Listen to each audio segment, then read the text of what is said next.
আমাদের সবার প্রিয় আমাদের মুখ্যমন্ত্রী মাননীয় শ্রী শুভেন্দু অধিকারী মহাশয় এসেছেন। আমরা আনন্দিত।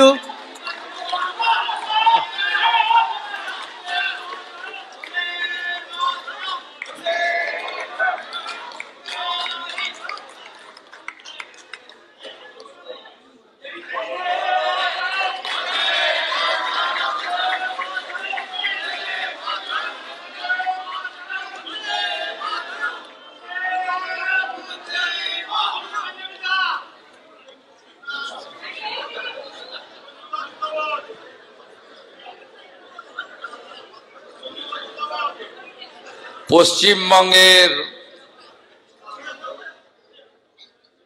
প্রশাসনিক প্রধান হিসেবে শৃঙ্খল মুক্ত পশ্চিমবঙ্গ, বাঁধন মুক্ত পশ্চিমবঙ্গ, যেখানে সংবিধানের প্রতিটি স্তম্ভ সুরক্ষিত, সেই পশ্চিমবঙ্গে সবার আসার সুযোগ রয়েছে, সবার কথা বলার বাক স্বাধীনতা রয়েছে এবং আজকে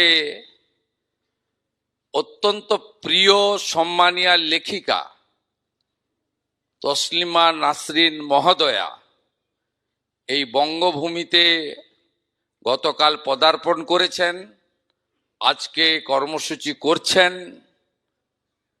এটার মধ্য দিয়ে প্রমাণিত হয়েছে নতুন সরকারের হাতে এই বাংলার গণতন্ত্র, সংবিধান, বাক স্বাধীনতা, মৌলিক অধিকার সুরক্ষিত। এখানে কোনোভাবে ধমক চমক, দেখে নেব, আটকে দেব, এসব জিনিস অতীত হয়ে গেছে। উনি আসছেন শুনে আমি এখানে আমন্ত্রিত নই। আসছেন শুনে আমি শুধু মুখ্যমন্ত্রীও নয়, তথ্য সংস্কৃতি দপ্তরেরও মন্ত্রী। আমি উনাকে স্বাগত জানালাম বন্দে মাতরমের সার্ধশতবর্ষ ঋষি বঙ্কিমচন্দ্রের ছবি দিয়ে। পশ্চিমবঙ্গে আপনি স্বাগত। আপনি লেখিকা, আপনার লেখা সবাই পড়ে, আপনার গুণগ্রাহীর সংখ্যা প্রচুর।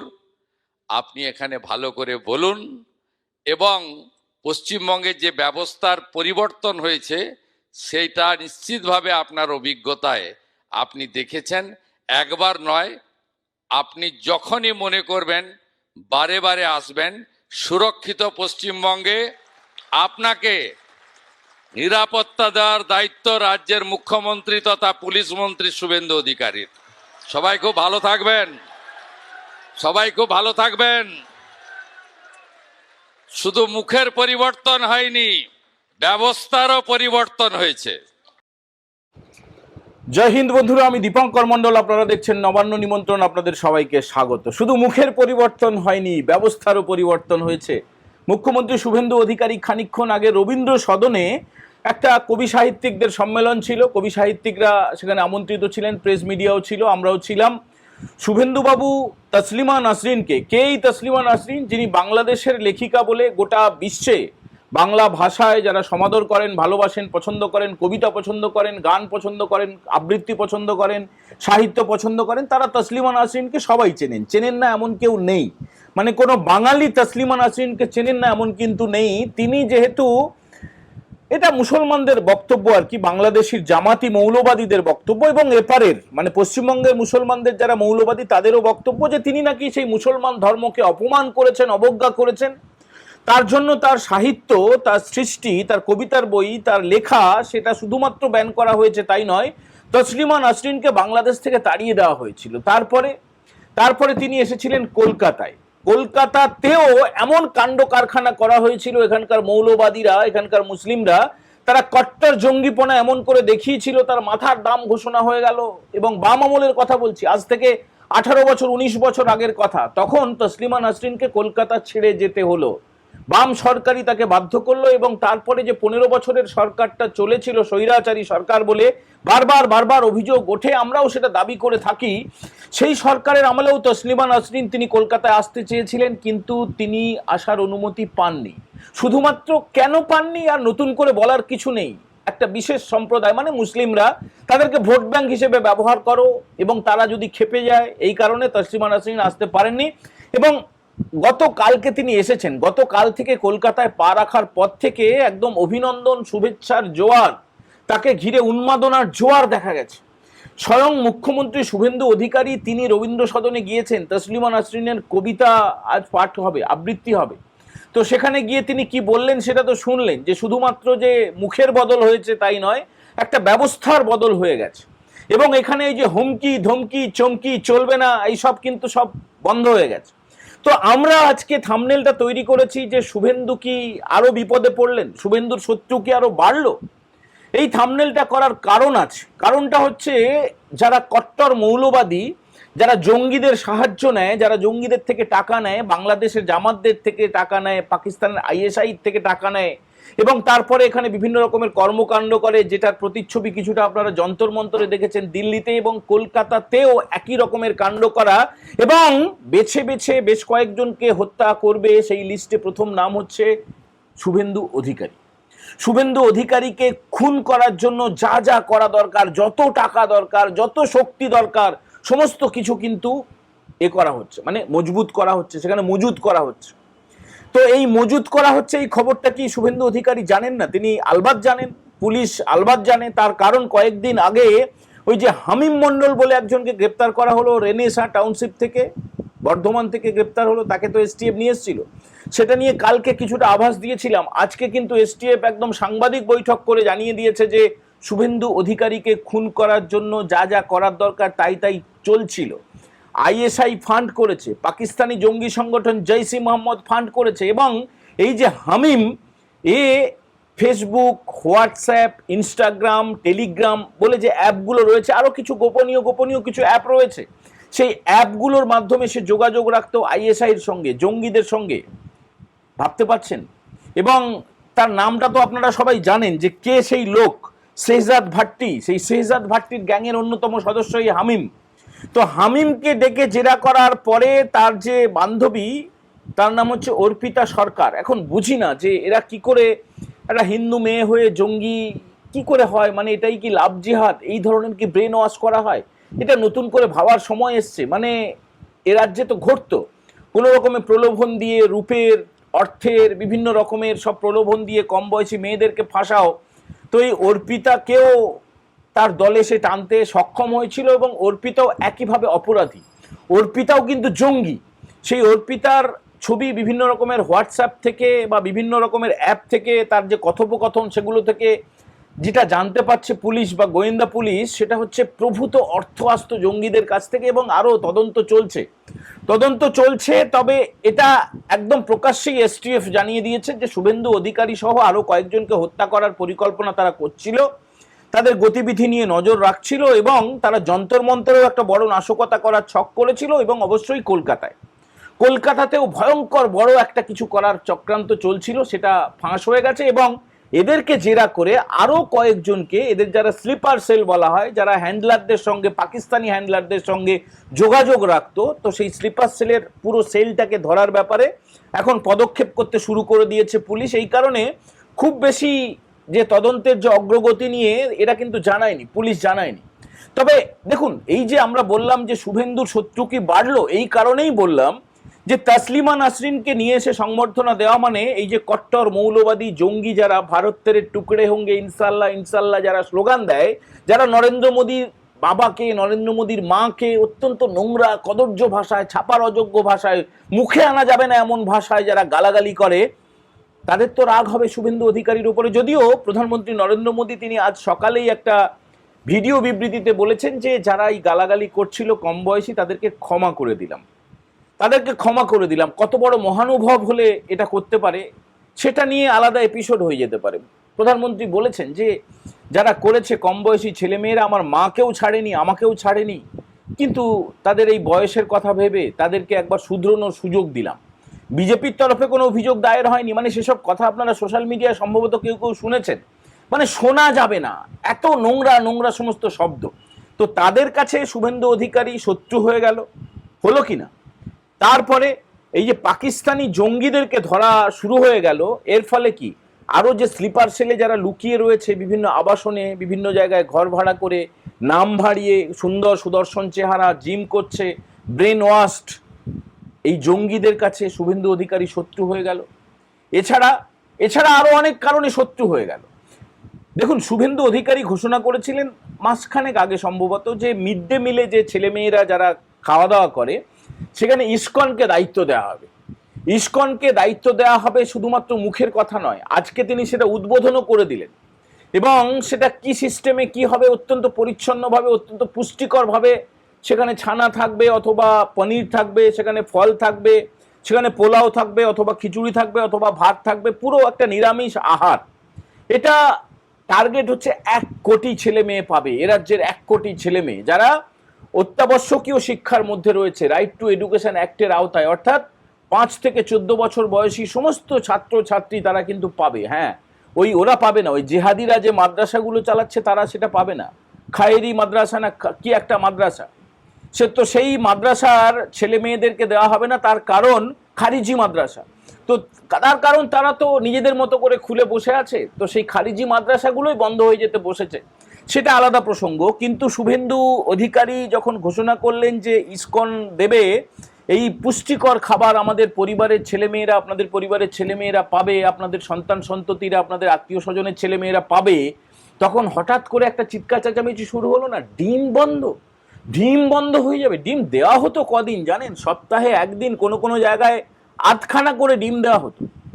আজকে শুভেন্দুবাবু অনেকগুলো কর্মসূচি করেছেন, সন্ধেবেলায় শেষ যে প্রোগ্রামটা করেছেন তাসলিমা নাসরিনের যেটা সংবর্ধনা সভা, সেই ভিডিওটা আপনারা দেখলেন। সকাল থেকে অনেকগুলো কর্মসূচি করেছেন, অনেকগুলোর মধ্যে একটা তো জনগণনা আজ থেকে শুরু হলো, সেলফ ইনুমারেশন, সেটা তিনি সূচনা করেছেন।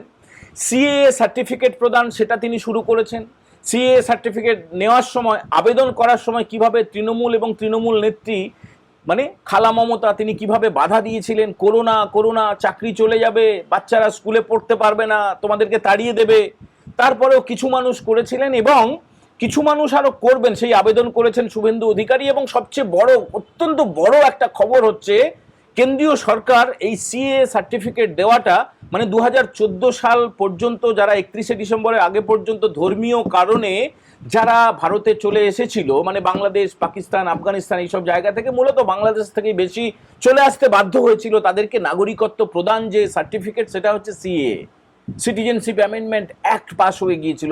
বলেছিল না খালা মমতা যে ছি, আপনারা বলবেন আপনি অন্যদিকে চলে যাচ্ছেন, না যাচ্ছি না, বলবো তো, সেটা একটা বলেছেন শুভেন্দু অধিকারী, সেই কর্মসূচিতে অংশ নিয়েছেন এবং মিড ডে মিলের তিনি রান্নায় অংশ নিয়েছেন, তিনি খাবার পরিবেশনে অংশ নিয়েছেন এবং তিনি সেখানে ঘোষণা করেছেন অত্যন্ত তাৎপর্যপূর্ণভাবে যে ইসকন যেহেতু একটা সনাতন হিন্দুদের একটা সংগঠন, তো সেখানে কোনো রকমের আমিষ আহার সেখানে পরিবেশন করা সম্ভব নয়। সরকার প্রত্যেকটা শিশুকে সপ্তাহে অন্তত 2টো করে সেদ্ধ ডিম দেবে। আগে দিত 8খানা ডিম সপ্তাহে 1 দিন, অথবা গোটা ডিম সপ্তাহে 1 দিন। এখন রাজ্য সরকার যেটা দেবে যে গোটা ডিম সপ্তাহে 2 বার। ফলে শত্রু বাড়বে না বলছেন, শত্রু তো বাড়বেই। এর পাশাপাশি আর কি কি করলেন, শুধুমাত্র আজকে এই গত 10-12 ঘন্টায় যা যা হয়ে গিয়েছে, শুধুমাত্র আজকে বলেছেন যে ওই যে যারা মিড ডে মিলের যারা রান্না করতেন, যারা 2000 টাকা করে পেতেন, তাদেরকে 3000 টাকা করে দেওয়া হবে এবং কারো চাকরি যাবে না। ইসকন রান্না করে খাবার পরিবেশন করবে একদম স্যানিটাইজড পদ্ধতিতে, সেটাকে অত্যন্ত শুদ্ধভাবে প্রত্যেকটা স্কুলে স্কুলে গাড়ি করে পৌঁছে দেবে। সেটা আবার কিউআর কোড দেওয়া থাকবে, প্রত্যেকটা গাড়ি, প্রত্যেকটা খাবারের প্যাকেট কোথায় আছে, ঠিকমতো পৌঁছলো কিনা, সমস্ত এআই দিয়ে সার্চ করা হবে। তো প্রত্যেকে যারা রান্না করতেন তারা কিন্তু ইসকনের যে রান্নার সেখানে দায়িত্ব পেয়ে যাবেন, বুঝলেন তো, সেখানে দায়িত্ব পেয়ে যাবেন।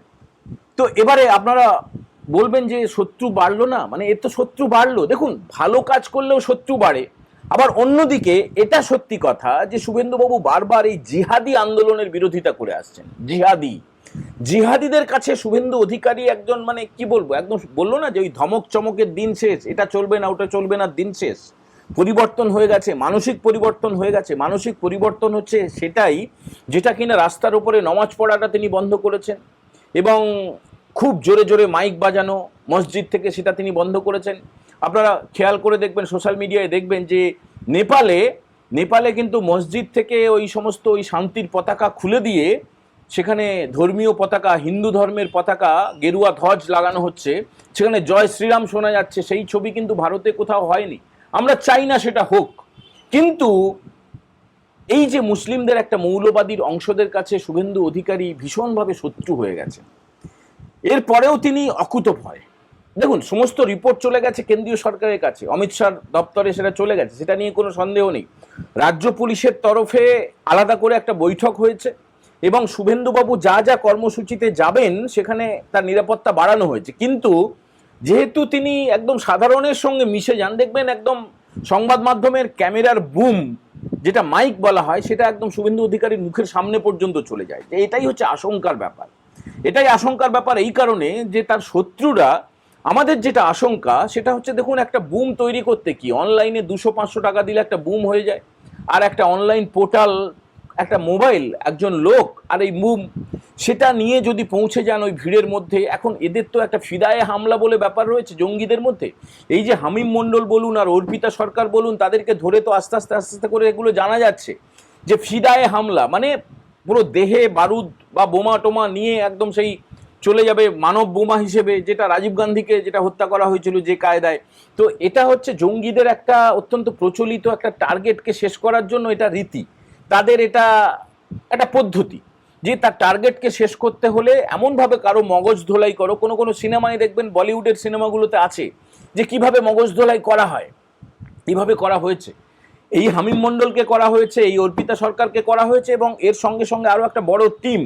এই হামিমের কাজ ছিল এবং অর্পিতার কাজ ছিল রিক্রুট করা, এবং হানি ট্র্যাপে, এই অর্পিতা হানি ট্র্যাপে ফেলতো বিভিন্ন রাজনীতিককে বা রাজনীতিকদের ছেলেদেরকে। হানি ট্র্যাপটা কি, মানে মহিলা হওয়ার সুযোগ নিয়ে, একটা ফেমিনাইন চার্ম থাকে মহিলাদের মধ্যে, স্বল্প বসনা হয়ে বিভিন্ন কফি শপে গিয়ে একটুখানি চুলটা নেড়ে দিয়ে, একটুখানি শরীরের অংশ দেখিয়ে দিয়ে তাকে প্রলোভিত করা এবং তার সঙ্গে বন্ধুত্ব করা, তারপরে তাকে ব্ল্যাকমেল করা, তারপরে তাকে অপহরণ করা, এই সমস্ত প্ল্যান চলছিল। এগুলো আজকে পুলিশ সূত্রেই জানা গিয়েছে, এগুলো এসটিএফই জানিয়েছে যে এই হানি ট্র্যাপের কারবারি ছিল অর্পিতা, এবং তাকে দিয়ে বিভিন্ন জায়গায় ফাঁদ পাতা হবে এমন একটা পরিকল্পনা তৈরি হয়ে গিয়েছিল, এবং এদেরকে অনলাইনে প্রশিক্ষণও দেওয়া হচ্ছিল। সেই প্রশিক্ষণটা এরা সেই আইএসআই জঙ্গিদের কাছ থেকে শিখে এরা বিভিন্ন জেলায় জেলায় নেটওয়ার্ক তৈরির কাজে এদেরকে ব্যস্ত করে রাখা হয়েছিল, এবং প্রভূত অর্থ দেওয়া হতো। তো এদের কাছে শুভেন্দু অধিকারী তো শত্রু, এবং এর যেটা রেমেডি সেটা হচ্ছে পুলিশ যতটা সম্ভব করেছে, গোয়েন্দারা যতটা সম্ভব করছেন। কিন্তু আমাদের আশঙ্কা হচ্ছে, আমরা অনুরোধ করব আমাদের প্রিয় মুখ্যমন্ত্রীকে যে আপনি একটুখানি, অতটা দরকার নেই, মানে খালা মমতা বলুন বা এর আগে সেই ভাইপো বলুন, তারা তো সংবাদ মাধ্যম দাঁড়িয়ে থাকতো, তারপরে প্রায় 100 মিটার দূরে সেখান থেকে কথা বলতো। তো শুভেন্দুবাবু চলে যান একদম সেই সংবাদ মাধ্যমের সামনে, মানে ছোঁয়া যাবে এতটা দূরে, একদম কাছে চলে আসেন। তো এইটা ওনাকে বন্ধ করার জন্য আবেদন করব। আপনারা কি আবেদন করবেন শুভেন্দু অধিকারীর উদ্দেশ্যে? কোনো যদি কমেন্ট থাকে, কোনো যদি বক্তব্য থাকে, অবশ্যই আমাদের লিখে জানাবেন। যারা প্রথমবার দেখছেন নবান্ন নিমন্ত্রণ চ্যানেলটা সাবস্ক্রাইব করে বেল বাটনে প্রেস করে দেবেন, এবং যদি পছন্দ হয় এই এপিসোড, যদি ভালো লাগে একটু লাইক করবেন, শেয়ার করবেন, বেশি ভালো লাগলে হাইপ তুলে দেবেন। সবাই ভালো থাকবেন। এখনকার মতো এই এপিসোড আমরা এখানে ইতি করছি। জয় হিন্দ, বন্দে মাতারাম।